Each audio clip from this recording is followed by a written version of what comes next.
So some weeks ago, I got an email being invited to speak at this TEDx event, and I was very excited. I was thinking to myself, what should I speak to them about? Should I speak to you guys about creativity, about filmmaking? Should I speak to you about how to be a Nigerian and still make it in life? My head was like basically spiraling on like 1,000,001 things I could talk to you about. And so I asked the team, what is the idea or the theme for this event? And they said to me, it's called How Might We? And my next obvious question was, how might we what? And they said, how might we grow the creative economy in Africa? And I thought to myself, wow, Korty, you are finished. Because this is a topic I know absolutely nothing about. How am I supposed to know how to grow the creative economy in Africa when I can't even really survive in Nigeria? But here we are, right? So I started to think to myself, this is disappointing that you can't answer this simple question based off of your very impressive resume. I've been in the creative industry for 3 to 4 years, right? I have a YouTube channel that has grown from, a couple little subscribers to 300K subscribers and 20 million views, which is impressive. I have one of the best, if I do say so myself, talk shows in Nigeria called Flow with Korty, and a dating show as well called Love Alive. So that's like, it's pretty cute. It's a cute resume. And last year, I directed it was my directorial debut for Victoria's Secret on a documentary called The Tour. And I proceeded to start a film production company called Any Production. Please give me a round of applause. Thank you. Thank you very much. Thank you. So that's all right. Okay, so in this, thinking back at how my journey has kind of gone, I was really disappointed, like I said, that I couldn't answer the simple question, how do you grow the creative economy in Africa? And I realized the reason that was so difficult for me was because even with all of this little achievements of mine, I've just kind of been working on survival, right? So my passion and my talent has helped me pay my bills, take care of my family. It's just me. And just making sure I can survive in Africa. But the truth is, surviving is very different from building, and they're not the same at all.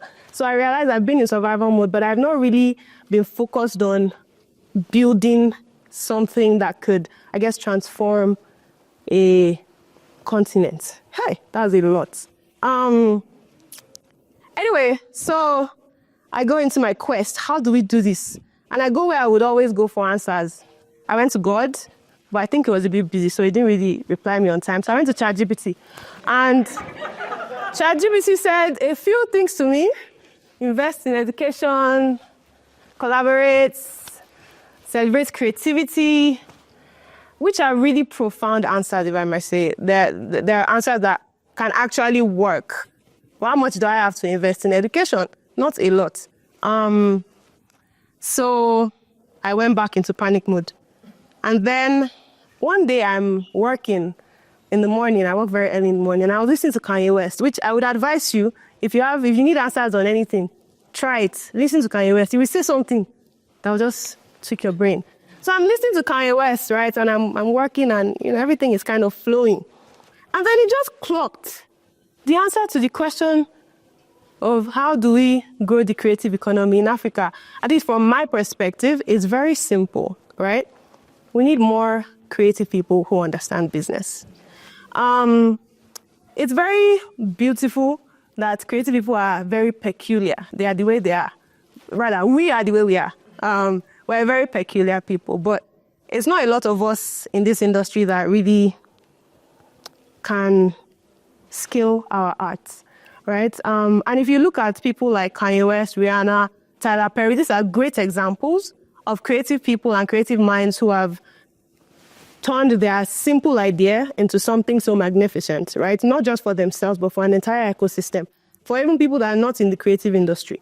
Kanye West has Yeezy, Rihanna has Fenty, Tyler Perry has Tyler Perry Studios. I could go on and on and on, but these are people that have made something monumental from just having an idea, and I guess also wanting to scale that idea.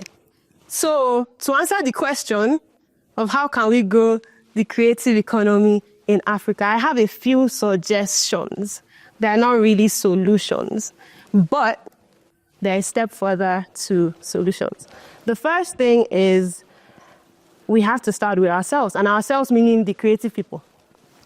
There's this notion that creative people, they don't really understand business. They used to have mental block. They need to take their time. You have to be very patient with them. All those things need to be reduced.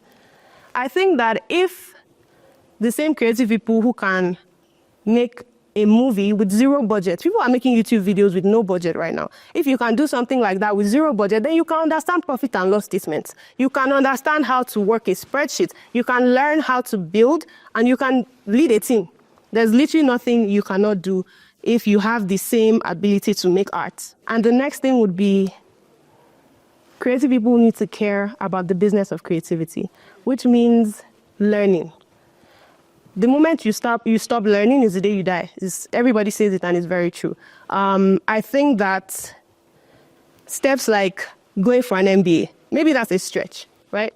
Not really, but go for an MBA or learn on YouTube, find mentors, speak to people that have been in these fields. You need to actually start to care about these things. And that doesn't necessarily mean take a step away from your creative work. It just means find a middle ground. I'm learning this I'm putting 50% of my energy here and 50% of my energy on this other thing. So creative people need to actively and intentionally start to care about the business of creativity. And the third thing is that business people need to embrace creativity. That means that they're investors in a lot of sectors, right? Sectors that have structure. Oil and gas, tech, fintech, because people understand these industries.